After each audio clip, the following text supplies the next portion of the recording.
Tiago, capítulo 1, verso 21, que diz: portanto, despojando-vos de toda impureza e acúmulo de maldade, acolhei com mansidão a palavra em vós implantada, a qual é poderosa para salvar a vossa alma. Aqui nós temos uma afirmação que diz respeito à salvação da alma. Ele não está falando do novo nascimento, da regeneração, da experiência inicial da conversão, porque no versículo 2, Tiago começa chamando as pessoas a quem dirige a sua carta de meus irmãos, né? Ele não apenas chama de meus irmãos no sentido de que são patrícios, né? Mas ele diz assim: tende por motivo de toda alegria o passado por várias provações. Verso 3, sabendo que a provação da vossa fé. Está falando de pessoas que eram irmãos de fé. Isso fica incontestável quando no verso 18 ele faz outra declaração. Pois, segundo o seu querer, ele quem? O versículo anterior fala de Deus, chamando-o de o Pai das luzes. Ele nos gerou pela palavra da verdade, para que fôssemos como que primícias das suas criaturas. Aqui está falando de novo nascimento. O verso 19 ele volta a dizer: sabei essas coisas, meus amados irmãos. Então é evidente que eles já tiveram essa experiência inicial de conversão.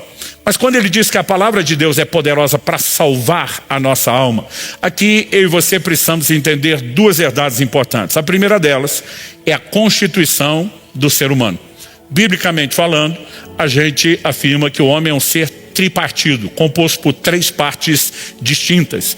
Isso fica bem claro lá em 1 Tessalonicenses, capítulo 5, verso 23, quando a Bíblia diz: e o Deus da paz vos santifique completamente. Esse completamente foi traduzido em outras versões como santifique o vosso ser inteiro. O que é o ser integral? Na sequência diz: e o vosso espírito, e alma, e corpo sejam conservados íntegros e irrepreensíveis na vinda de nosso Senhor Jesus. Então o ser humano é composto de espírito, alma e corpo. O crente, de uma forma geral, tem mania de dizer corpo, alma e espírito. Mas a Bíblia apresenta essa ordem: espírito, alma e corpo. E sim, a ordem dos fatores altera o viaduto. Não era bem essa fórmula, né?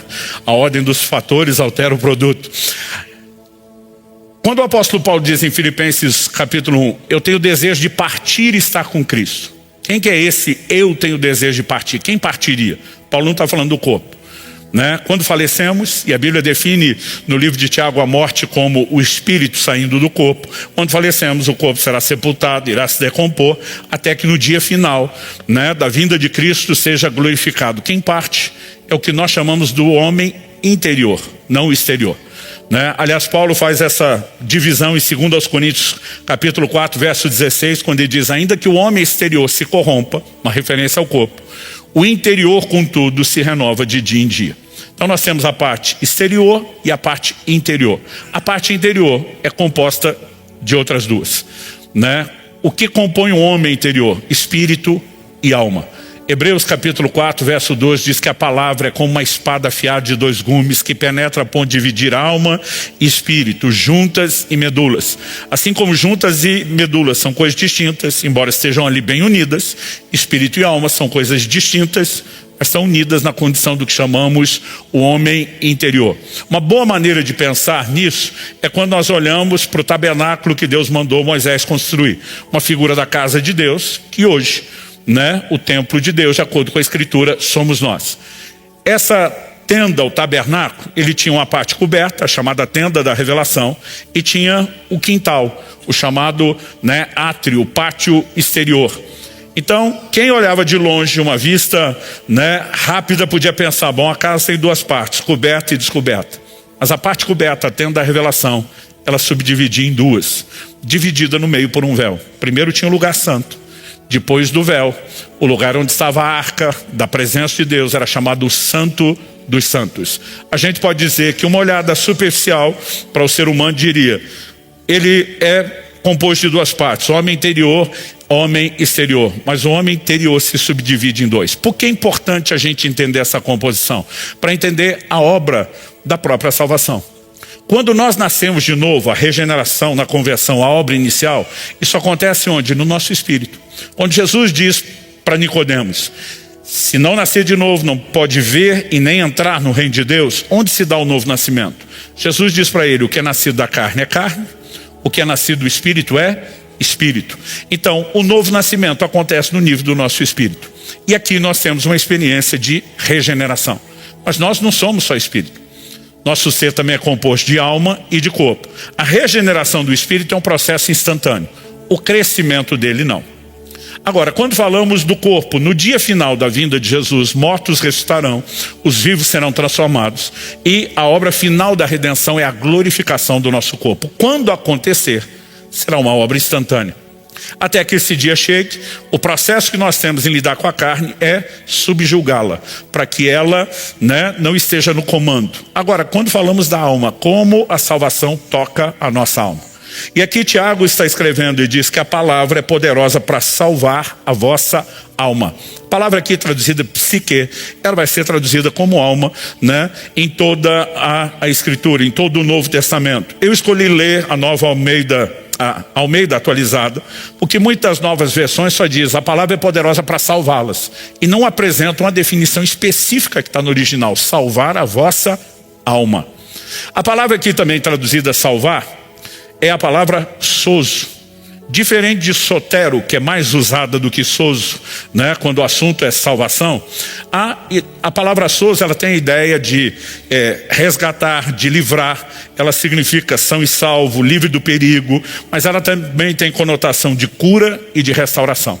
Tanto que nos evangelhos, algumas vezes você vai ver que Jesus, depois de curar alguém fisicamente, ele dizia, vá em paz, tua fé te salvou. Aquele salvou sempre será sozo, nunca sotero.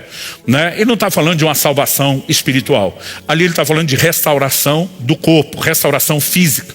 Então, eu quero usar aqui como conceito o que a Bíblia chama de salvação da alma. Eu quero apresentar hoje, esse é o tema da nossa mensagem, a restauração da alma.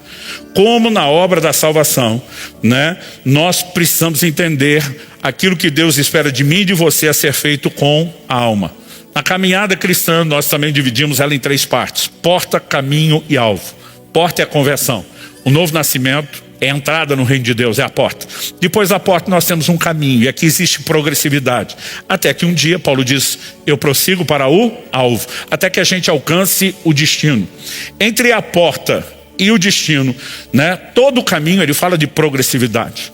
No dia da conversão, nós temos uma santificação que chamamos inicial. A partir dela, tem uma outra que nós chamamos de progressiva. No dia que Jesus voltar, nós viveremos o que nós chamamos da santificação final. A erradicação da natureza pecaminosa. Nessa santificação progressiva, não significa que Deus não fez tudo por incompetência, Ele é competente, mas Ele decidiu trabalhar conosco de maneira gradual.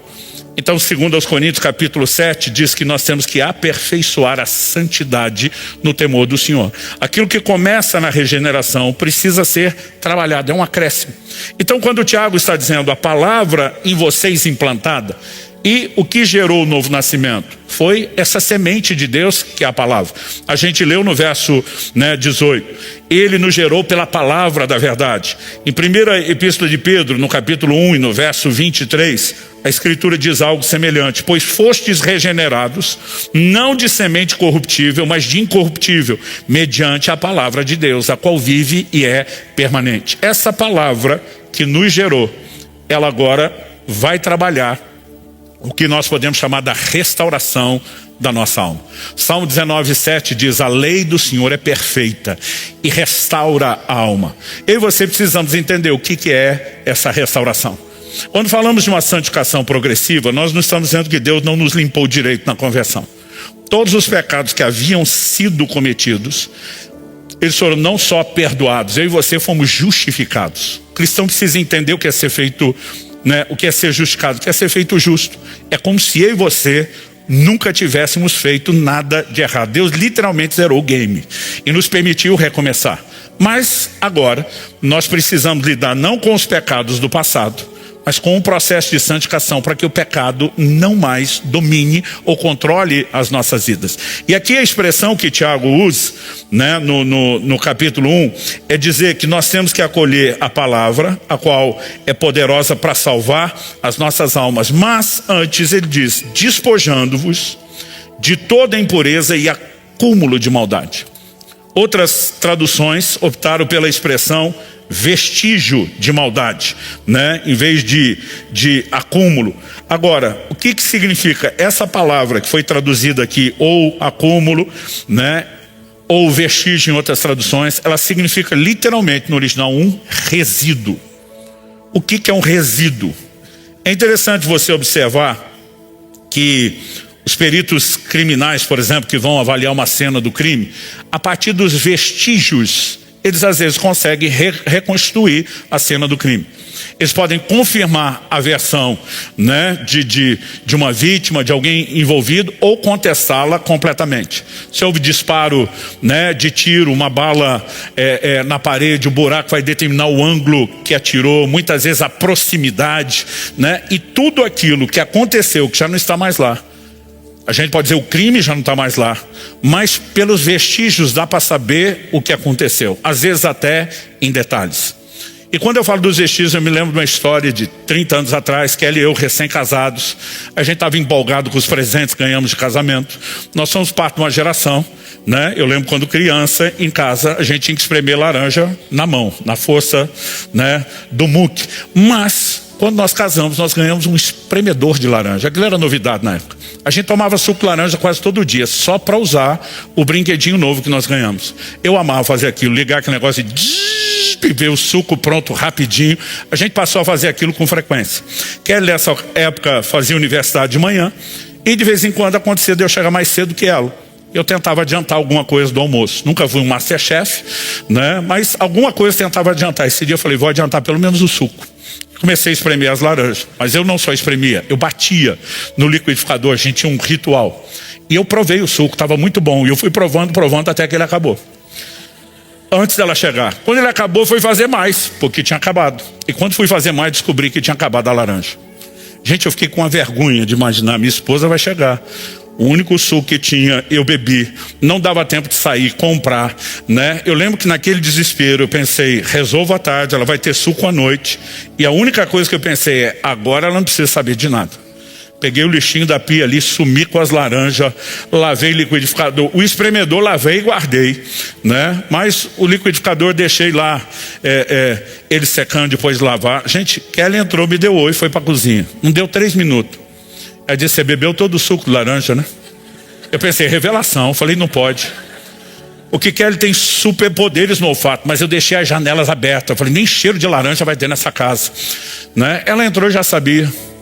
Eu falei, amor, eu confesso, eu fiz o suco, fui provando, estava bom, a hora que eu vi terminou, mas quando fui fazer mais não tinha. Eu jamais te deixaria fora de propósito, né? Mas eu falei, como é que você descobriu isso? Ela falou, pelo vestígio da cena do crime. Eu, como assim? Ela me mostrou o liquidificador que eu não tinha lavado direito, tinha umas reentrâncias, e os bagacinhos da laranja estavam ali. Ela falou, primeiro esse liquidificador não estava aqui de manhã. E agora eu fico pensando, por que está aqui e vi os bagacinhos? Ou seja, o crime já tinha passado, que era eu beber todo o suco. Mas o vestígio expunha. A Bíblia está dizendo que nós temos que lidar com vestígios da maldade. O que é que significa isso? Coisas que já foram removidas da nossa vida. E graças a Deus fomos não só perdoados, mas santificados. Mas que deixam certas marcas. Todo o processo de restauração da alma envolve trabalhar essas questões. Quem está entendendo, diga amém. Então deixa eu te dar uma segunda ilustração. Eu lembro quando garoto de ter acompanhado minha mãe em várias reuniões das vendedoras de Tupperware. Eu sabia tudo de Tupperware. É lógico que eu só ia pelo lanche, né? Aparecia lá uns bolos de cenoura com cobertura de chocolate, aquele tipo de coisa que você não tinha acesso toda hora. O lanchinho era bom, valia a pena. Eu fui em tanta reunião com a minha mãe que eu aprendi um monte de coisa sobre Tupperware, né? Eu lembro de uma ocasião que a mulher falou, olha, a senhora garante a durabilidade, mas eu estou com uma vasilha que foi comprometida, né? Alguém guardou lá debaixo da pia, colocou uma panela de ferro pesada, e agora em vez de redonda ela está oval, e eu não consigo fechar a tampa redonda. E a vendedora, defendendo a marca, diz, não, mas a senhora pode recuperar o seu Tupperware.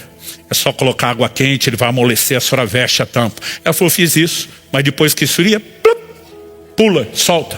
Falou, sem contar a dificuldade de vestir. A hora que você está terminando de fechar, escapa a outra ponta do lado de lá. A mulher falou, mas não adianta fazer uma vez só. Esse é um processo que tem que repetir várias vezes. E à medida que você vai repetindo, né, você consegue amolecer o plástico, colocando a tampa, ajustá-la à forma e ele volta a ser redondo. Gente, eu recuperei depois de adulto, casado, Tupperware, seguindo os conselhos que eu ouvia quando criança. Quando a gente fala da restauração da alma, imagina que aquela panela de ferro pesado teve lá entortando, já saiu, não está mais lá. Mas algumas marcas ficaram. E nós precisamos agora de um processo de restauração. Então, definido o que é essa salvação, né, que eu quero chamar também de um processo de cura, de salvação da alma, nós precisamos entender qual é o motivo. Romanos capítulo 12 diz, não vos conformeis com esse mundo. Esse não conformar é não tomar a forma, o molde, né? Por quê? Durante todo o tempo, antes da nossa conversão, a gente teve ajustado ao molde. E agora nós não podemos mais ajustar ao molde dessa panela de ferro pesada que estava lá entortando. A Bíblia diz, transformai-vos como? Pela renovação da vossa mente. Mesmo o crente que nasceu de novo, ele precisa ser submetido agora a um processo de renovação, de restauração, que vai permitir que a transformação ela se torne efetiva, né? Nós precisamos entender que isso não tem a ver apenas com a maneira de pensar, nem só com os nossos valores, mas também com as nossas emoções. A alma não é só a sede da vontade, né, do pensamento, raciocínio, ela também é a sede das nossas emoções. Agora, o Salmo 147, falando da ação de Deus em relação ao seu povo, faz uma afirmação importante para mim e para você. Diz assim, 147:3, falando de Deus em relação ao seu povo: sara os de coração quebrantado e cura-lhes as feridas. Aliás, quando Jesus se levanta, né, para ler o livro da lei na sinagoga de Nazaré, sua cidade, ele diz, o Espírito do Senhor está sobre mim. Ele não fala só de pregar o Evangelho, de abrir os olhos dos cegos, a porta da prisão ao preso, mas ele também fala de curar os quebrantados de coração. Parte da obra do Evangelho envolve uma restauração emocional. Deus tem cura para as nossas emoções. Você pode dizer amém? Então não importa se fomos, né, vítimas da violência do pecado de outros, e não falo só de violência, né, física, de toda forma, que geram feridas. Muitas vezes antes de nos converter, nós é que fizemos coisas erradas em relação a outras pessoas, e às vezes mesmo ouvindo a mensagem de perdão, nós temos dificuldade de lidar com a culpa. Há muitas marcas nas nossas emoções que precisam de fato ser trabalhadas. Talvez você viveu uma profunda experiência de dor, de rejeição, que afetou sua identidade, a ponto de não conseguir ter percepção de valor, e você precisa entender quem você é em Cristo, quem você é aos olhos de Deus. Há todo um processo de restauração, que é parte da obra que Deus realiza. Agora, a pergunta é como isso acontece? E o próprio texto que nós lemos, ele é muito claro, ele aponta com muita precisão nessa direção. Recebei com mansidão a palavra em vós implantada, a qual é poderosa para salvar as vossas almas. O agente de cura é a restauração. O agente de cura e restauração é a palavra de Deus. Então, se em primeiro lugar nós destacamos aqui o que é a definição de salvação da alma nesse processo de restauração, o meu segundo tópico a ser trabalhado aqui é o que eu chamo do poder sarador da palavra de Deus. O Salmo 107:20 diz, enviou a sua palavra e os sarou. Eu citei anteriormente, Salmo 19:7, a lei do Senhor é perfeita e restaura a alma. É a palavra de Deus que proporciona isso, né? O próprio livro de Tiago, recebei com mansidão a palavra em vós implantada, a qual é poderosa para salvar as vossas almas. Se você puder, me acompanhe em Provérbios capítulo 4, dos versículos 20 a 22. Nós vemos assim, filho meu, atenta para as minhas palavras, aos meus ensinamentos inclina os ouvidos. Não os deixes apartar-se dos teus olhos, guarda-os no mais íntimo do teu coração, porque são vida para quem os acha e saúde para o seu corpo. Antes de dizer que é saúde para o corpo, ele usa essa expressão, são vida para quem os acha. Essa palavra, né, ela fala de algo relacionado com frescor, né? A erva, por exemplo, que reverdece depois de seca, quando ela é regada e volta a florescer. A palavra de Deus tem esse poder de produzir restauração no nosso íntimo. E nós precisamos, de fato, compreender. Ela não é apenas o agente da operação inicial da regeneração. A gente já viu isso. Deus nos gerou pela palavra da verdade, né? Nós fomos gerados não de semente corruptível, mas incorruptível, como diz capítulo 1 da primeira epístola de Pedro, verso 23. A palavra de Deus é de fato o agente que produz tanto a obra inicial, como também a continuidade. E João no capítulo 15, no verso 3, Jesus diz assim: vós já estáis limpos pela palavra que eu vos tenho falado. Ele está dizendo que a palavra produz limpeza, santificação na nossa vida. Mas não é porque algo já foi produzido inicialmente que não haja necessidade agora de uma santificação progressiva. E a mesma palavra que produz santificação inicial, ela é responsável pela continuidade. Olha o que Paulo diz em Efésios, no capítulo 5, falando a respeito de Cristo em relação à igreja, ainda que ele use a figura do marido, da mulher aqui na analogia. Efésios 5, 25 e 26. Maridos, amai vossa mulher como também Cristo amou a igreja e a si mesmo se entregou por ela. 26. Para quê? Por que Jesus se entregou?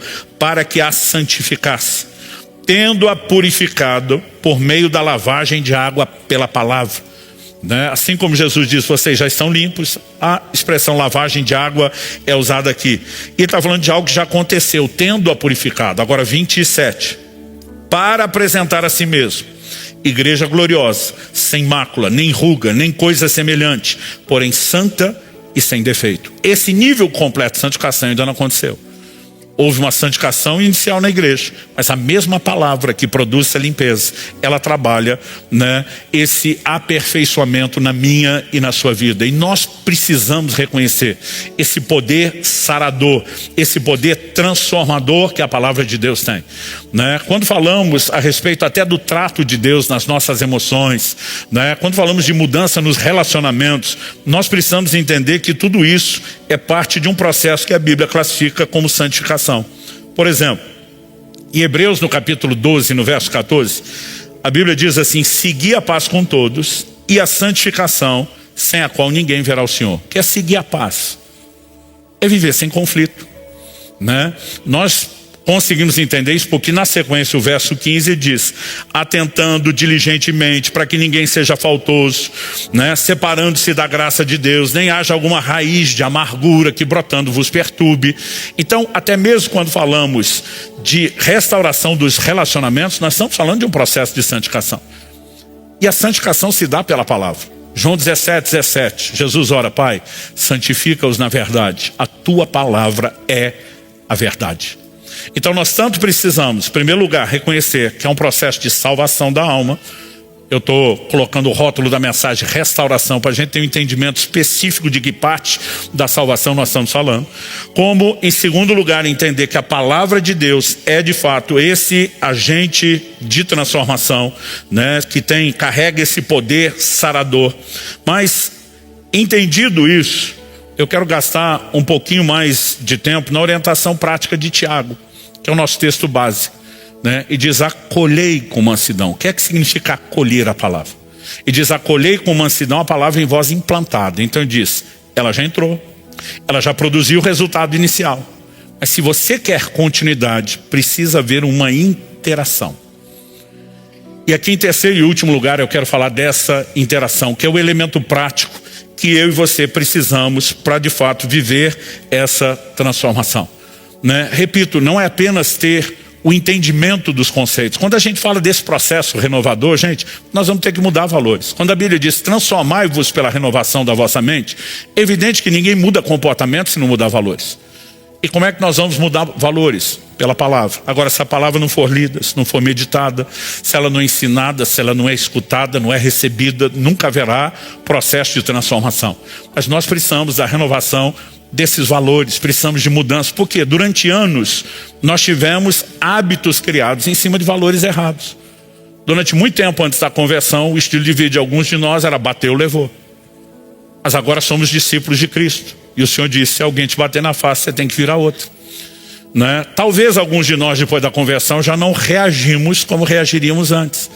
Mas nós temos um treinamento nos modelos, né, antigos, que é isso que eu falo desse vestígio da maldade que já não está lá, né? Então a gente pode dar inúmeros exemplos. Você tem pessoas hoje que, graças a Deus, não abrem a boca para falar palavrão, mas alguns deles ainda dizem: pastor, mas eu penso, eu tenho que morder a língua. Por quê?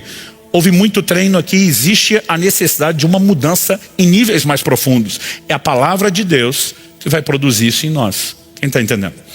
Então, dito isso, como eu e você podemos agir, né? O que significa essa expressão, acolher com mansidão a palavra em voz implantada? Eu particularmente, né, gosto dessa declaração, não só o verbo acolher, né, que diz respeito a você segurar, pegar, fala de uma interação, né, aquilo que é a nossa parte, mas a expressão com mansidão. Essa palavra traduzida mansidão, ela também significa gentileza, bondade de espírito, humildade, né? Ou seja, a Bíblia está dizendo que não pode haver resistência. Traduzindo, baixa a guarda diante da palavra, se exponha. Gente, o ser humano, e por que eu fiz questão de citar que um dos significados é humildade? O ser humano, nós temos por natureza, a natureza adâmica, pecaminosa em nós, nós temos uma estrutura de orgulho. Reconhecer falha, mesmo diante de Deus. O curioso é que o crente sabe que Deus sempre está certo, que ele enxerga tudo, e ainda assim parece que ele quer ter uma aversão para as coisas. Deus pergunta para Adão: o que é que aconteceu lá no Éden? Em vez dele dizer: foi mal, errei, pisei na bola, né? Adão olha para Deus e diz assim: a mulher que tu me deste. Primeiro ele terceiriza, a culpa não é minha, é dela. Mas ele está dizendo para Deus: e ela só está aqui para fazer confusão na minha vida porque o Senhor colocou. Então ele joga para outro e ele joga para Deus. Deus vai para a mulher: e aí? O que é que rolou? Ela diz: a serpente. Ou a gente está jogando para Deus, ou a gente está jogando na conta dos outros, ou a culpa é do Satanás. Mas é raro alguém dizer: eu sou o problema. Eu lembro de um dia que eu fui atender um casal, e quando os dois sentaram, eu sempre dizia a Kelly: ouça os dois lados, você vai ouvir um lado, está 100% certo, você vai ouvir o outro, parece que está 100% certo. E eu falei: quem começa? O marido apontou e falou: ela. Gente, a mulher descascou esse cara uma meia hora, mas assim, dava dó. E falou. Eu fiquei pensando: o que é que vem depois? Quando ela terminou, eu falei: e aí, qual a sua versão? Ele falou: não, é isso aí que ela falou. O problema sou eu. Gente, eu queria sair de lá, soltar fogos. Eu nunca tinha visto isso na vida. Alguém falou: o problema sou eu. Porque normalmente a culpa não é minha. Eu lembro de um que tinha aprontado uma. Eu falei: como é que você conseguiu pecar tanto? Não fui pastoreado. Eu falei: pronto. Pastoreamento agora, botar uma coleira, feito um cachorro para controlar você. E se você pecou é porque nós não seguramos a coleira. Então as pessoas têm mania de terceirizar. Agora, nós só podemos ser trabalhados por Deus quando reconhecemos os nossos erros, as nossas falhas. Então Jesus diz lá em Marcos 2, acho que é o verso 17: os sãos não precisam de médico. Se você for olhar o contexto, Jesus está dizendo que o médico é ele, o Salvador. Então o doente é o pecador. Nessa ótica que Jesus está apresentando, não existe são, gente. A Bíblia diz: não há nenhum justo, nenhum sequer. Todos pecaram, destituídos estão da glória de Deus.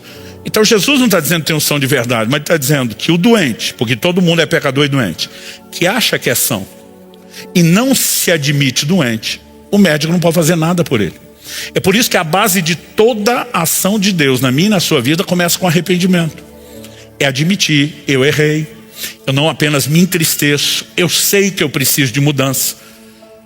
Eu já comentei aqui várias vezes que as pessoas me perguntam: pastor, qual o mistério do toque na boca do profeta Isaías? Eu falo: não tem mistério. O homem faz uma oração: sou um homem de lábios impuros. Deus pega a brasa e tosta o lábio. Se ele falar: sou um homem de olhos impuros, talvez viesse duas brasas nos olhos. Ou como dizia no interior de São Paulo, onde fui criado, no zóio, né? Agora, aquela área em que eu e você reconhecemos algo, Deus pode trabalhar. Ou seja, até para a palavra produzir efeito na minha e na sua vida, eu e você precisamos de interação. Quem está entendendo? E a interação começa pelo reconhecimento das nossas falhas. Então, receber com mansidão. O que significa isso? Hebreus cita 2 vezes uma porção do Antigo Testamento dizendo: se hoje ouvides a sua voz, não endureça o coração. Endurecer o coração é resistência, é levantar a guarda, é entrar na defensiva, né? Eu não sei você, várias vezes, mesmo sendo corrigido por Deus e percebendo que tinha algo que estava errado, eu me via com o pensamento: mas tem que levar em conta isso, a gente fica se defendendo. A gente fica tentando se justificar, sem contar a psicologia de compensação. De quando a gente está bom numa área, a gente quer que os pontos daquela área que está boa justifiquem os da outra área. Mas eu estou ruim nisso, mas estou bom nisso, né? E nós precisamos, de fato, de entrar nesse lugar de exposição. Quando o Tiago fala sobre acolher a palavra, o que exatamente ele está falando? Eu acho que todo o texto ele tem que ser lido dentro de um contexto. Então ele vai continuar, olha o verso 22. Tornai-vos, pois. Esse pois aqui é, portanto. Então, ele está continuando o assunto. Tornai-vos, pois, praticantes da palavra e não somente ouvintes, enganando-vos a vós mesmos. Então, esse acolher significa que a palavra tem que entrar, mas ela tem que ser retida. Eu não posso perdê-la. A parábola do semeador, Jesus fala de uma semente que não deu fruto. Caiu à beira do caminho, as aves do céu roubaram. Mas ele fala de duas que deram fruto. No entanto, o processo foi abortado. A primeira delas por falta de profundidade no solo rochoso. A segunda por conta de concorrência. Caiu num terreno cheio de espinhos, os espinhos cresceram e sufocaram. Eu e você precisamos entender que o fato de que a palavra de Deus começou a produzir algo na minha e na sua vida não é a garantia de tudo que nós precisamos. Em Lucas, no capítulo 8 e no versículo 15, Jesus deixa claro por que aquele solo é considerado frutífero. Ele diz assim: a que caiu na boa terra são os que, tendo ouvido de bom e reto coração, retém a palavra. Esses frutificam com perseverança. Se puder, repita comigo: reter a palavra. Essa palavra traduzida reter, do grego kater, significa não deixar ir, reter, deter, conter, né? Ela era usada, por exemplo, para falar de manter amarrado, como por exemplo um navio ancorado, né? De manter seguro, de conseguir uma posse. Tudo indica o quê? É você agarrar isso e dizer: é meu, daqui não sai, daqui ninguém tira. Mas não é apenas entrar. Eu e você podemos ser ouvintes, escutando a palavra, e depois isso não produz absolutamente nada. E a Bíblia chama isso de enganarmos-nos a nós mesmos. Se tem um elogio que dá um gelo na espinha de qualquer pregador, é quando você termina de pregar, alguém fala assim: que linda a mensagem. Pensa numa coisa subjetiva. De vez em quando tem gente que fala assim: pastor, apanhamos, mas estava precisando, fui confrontado, né? Mas quando só fala que lindo, eu penso: pode ser que isso não vire nada, porque está apreciando aquele momento, diz, a palavra de Deus é linda, mas o que é que nós vamos fazer com isso? Esse sempre precisa ser, né, o nosso questionamento, o elemento prático. Filipenses 2,16 fala sobre preservar a palavra da vida. Como preservar? Não é só manter-se fiel no sentido da perseverança, mas é você agarrar e dizer: começou a agir, vai continuar agindo na minha e na sua vida. Agora vamos continuar em Tiago 1, verso 23.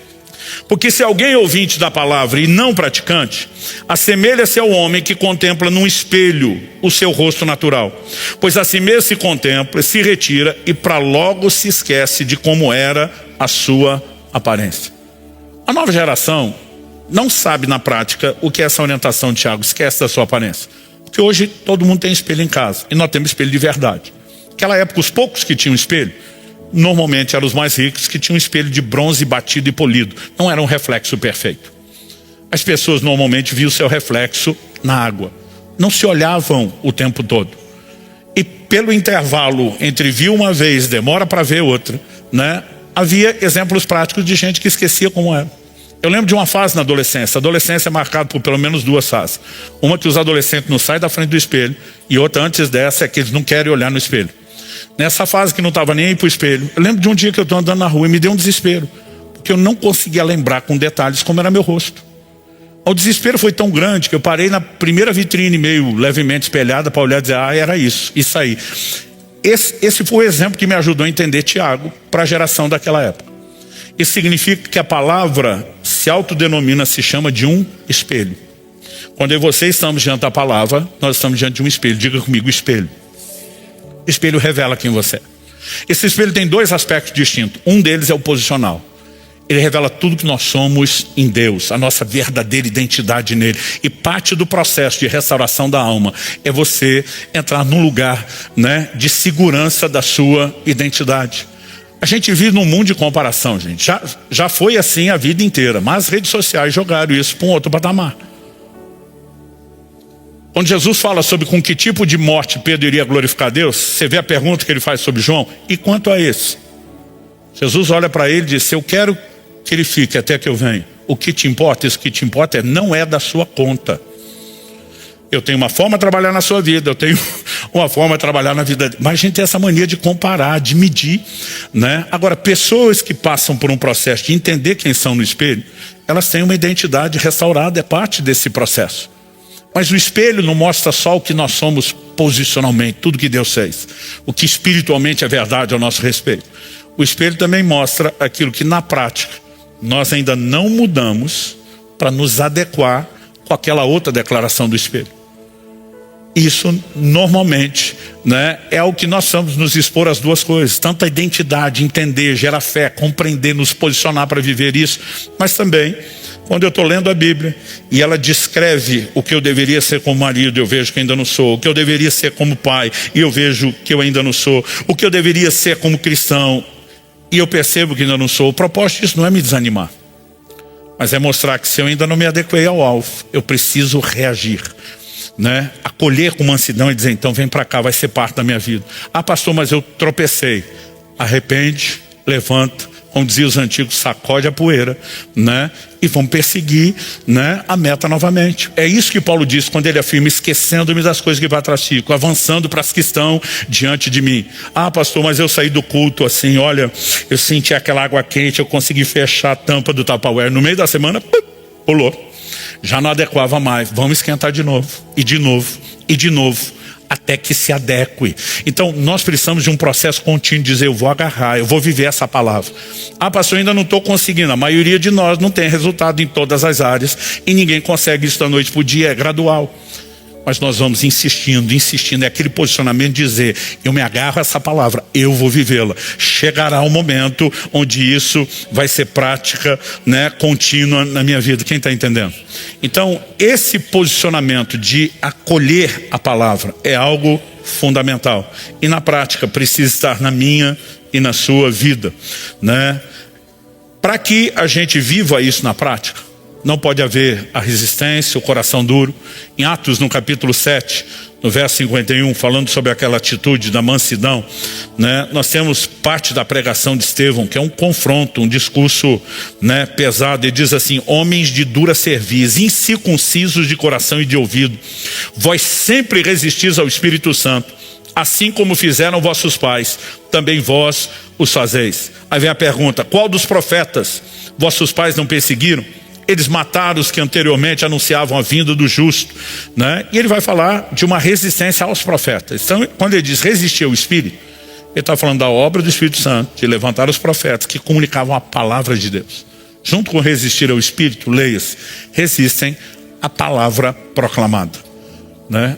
Talvez a gente não tenha aquela rebeldia deliberada, não quero ouvir, não, né? não quero saber disso, mas muitas vezes aquela relativização do não é bem assim. Gente, isso não é obra de Deus, isso é obra de Satanás.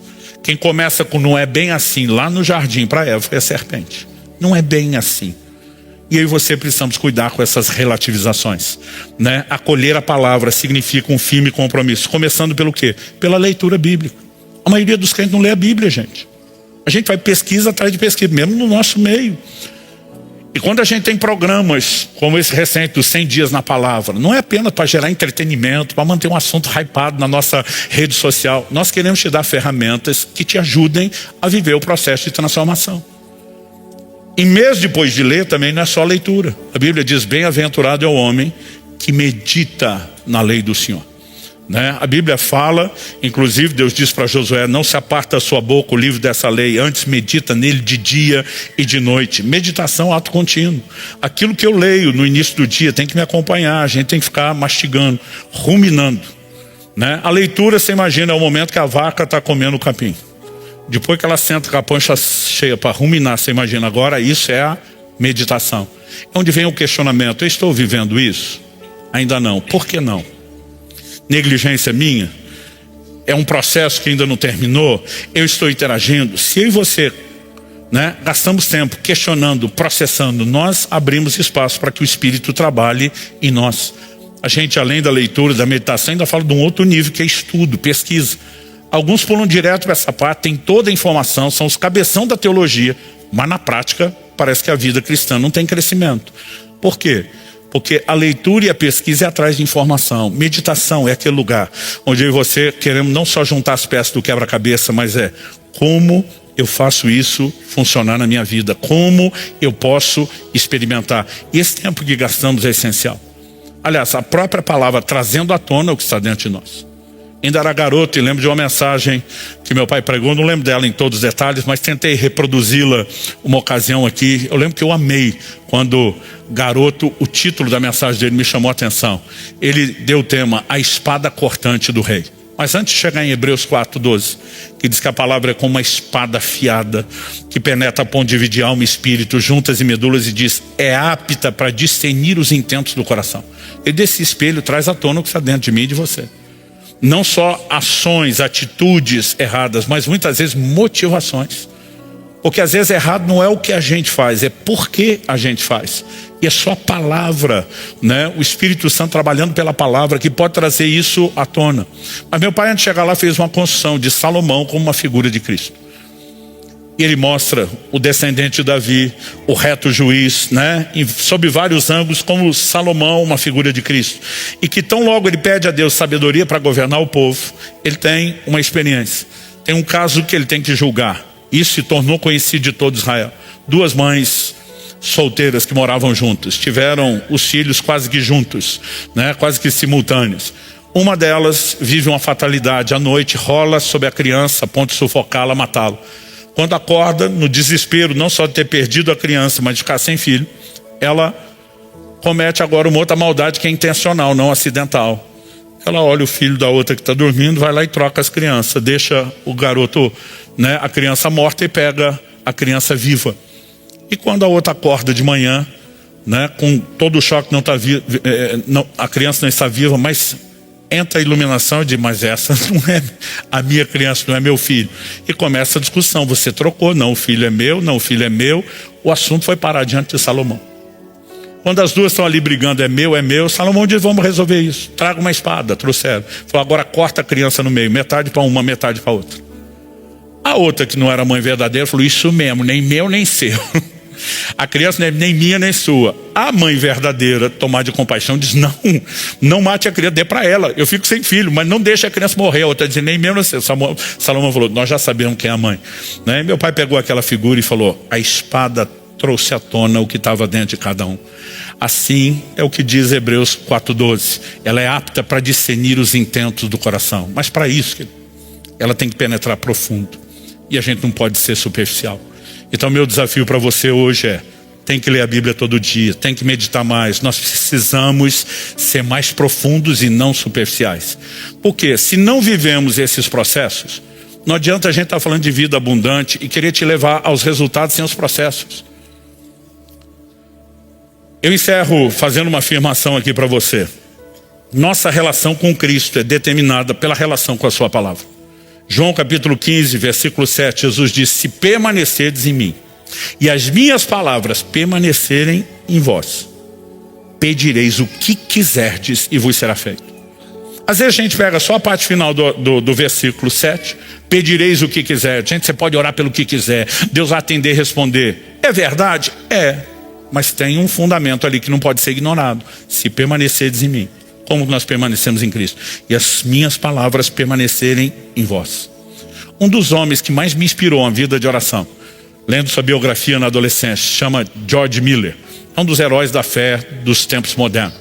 Esse camarada chegou a sustentar cerca de 6.000 crianças em orfanatos, sem ajuda de governo, de nenhum tipo de igreja ou instituição, sem mantenedores regulares, né? Não de uma vez, em um único momento simultâneo, chegou a quase 2.000 crianças. Pensa num cara que vivia milagre. A gente lê histórias dele colocar as crianças à mesa com pratos vazios para agradecer a comida que ainda não tinha. Enquanto estava agradecendo, a comida sempre aparecia. Esse homem viveu tanto milagre, tanta intervenção de Deus, aquilo para mim era uma inspiração. Mas não era só isso. Ele foi considerado um homem de uma vida de oração extraordinária porque ele tinha registros, ele tinha diários de oração. Ele pegava um caderno E cada folha do caderno tinha 3 colunas. A primeira e a última coluna eram mais finas. Nelas ele colocava a primeira coluna mais fina, a data de quando começou a orar por algo. A coluna do meio, a maior, a descrição do pedido. Qual era o propósito da terceira coluna? A data da resposta. Enquanto não tinha resposta, ele seguia orando por algo até ter a resposta. E quando a resposta chegava, ele registrava o dia, então aquilo deixava de ser um motivo de oração. Quando George Miller morreu, contabilizaram mais de 50 mil orações respondidas, só dos diários que acharam, não localizaram todos. Pensa num homem que viveu respostas de oração.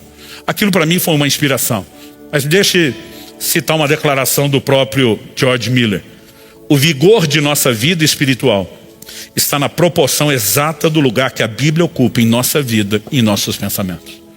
O homem era o homem das orações, pedireis o que quiser, será feito. Mas quando ensinava as pessoas, Bíblia, relacionamento com a palavra de Deus, quem está entendendo? A.W. Tozer, o grande escritor que eu respeito, gosto demais, diz: nunca vi um cristão útil que não fosse um estudante da Bíblia. Gente, nós precisamos entender que prosperidade de alma não é espontânea, se constrói num processo contínuo de restauração da alma. E o agente restaurador é a palavra. E eu e você temos a responsabilidade de interagir. Você recebe essa palavra? Feche seus olhos por um instante, nós vamos orar.